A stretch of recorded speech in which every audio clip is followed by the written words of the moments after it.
On est actuellement dans plus de 130 pays. Toute installation confondue, parce qu'on n'a pas uniquement des mosquées qui ont installé Mawaqit, on a aussi des écoles, on a aussi des lieux privés.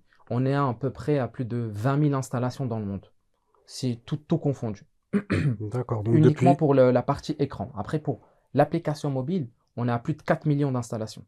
Tout l'écosystème, c'est complètement gratuit, ni pour les mosquées, ni pour les utilisateurs. Et en plus de cela, il n'y a pas de publicité. Donc même les publicités qu'on peut avoir parfois sur des applications gratuites, même ceux-là, en fait, on tient à cœur à ne pas les avoir pour ne pas vendre les données personnelles. L'écosystème Mawaqit, on commence par un écran d'affichage de prière qui se trouve dans les mosquées. Ensuite, on a une application mobile où il y a les informations exactes de la mosquée. Ensuite, on a la smartwatch pour ceux qui utilisent les montres connectées. Ensuite aussi, on a une application qui va arriver bientôt, desktop, c'est sur ordinateur. On a aussi CarPlay, ça sera sur voiture. Et on a également Alexa, le voice assistant, où on peut parler avec lui directement, il peut nous donner les heures de prière. Et pour finir, et la vous, maison connectée.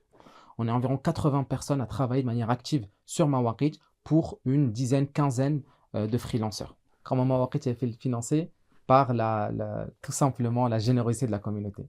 Et vraiment, alhamdoulilah, subhanallah, quand on essaye de faire quelque chose sincèrement pour la communauté et qu'on ne pense pas au business model, il n'y a pas quelque chose de rationnel sur Mawaqit. Ce n'est pas un plan qui a été défini. C'est simplement une envie de servir la communauté et de tawakkul ala Allah, tout simplement. Et alhamdoulilah, Allah a fait en sorte que la communauté est très généreuse. Elle a vu en fait l'envie de pouvoir offrir en fait un service qualitatif sans pub, sans venir perturber un petit peu cette expérience-là.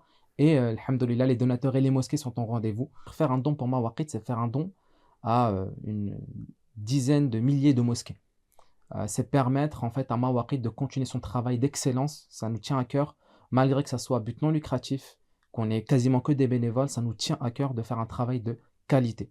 Donc c'est grâce à ces dons on peut être en capacité de fournir un service de qualité et d'accompagner les mosquées au jour le jour. Donc on a des personnes vraiment qui sont là tous les jours pour répondre aux mosquées. Pendant longtemps, la France était le premier pays. Là récemment, il y a l'Algérie qui vient de passer devant. Ça fera plaisir à notre président.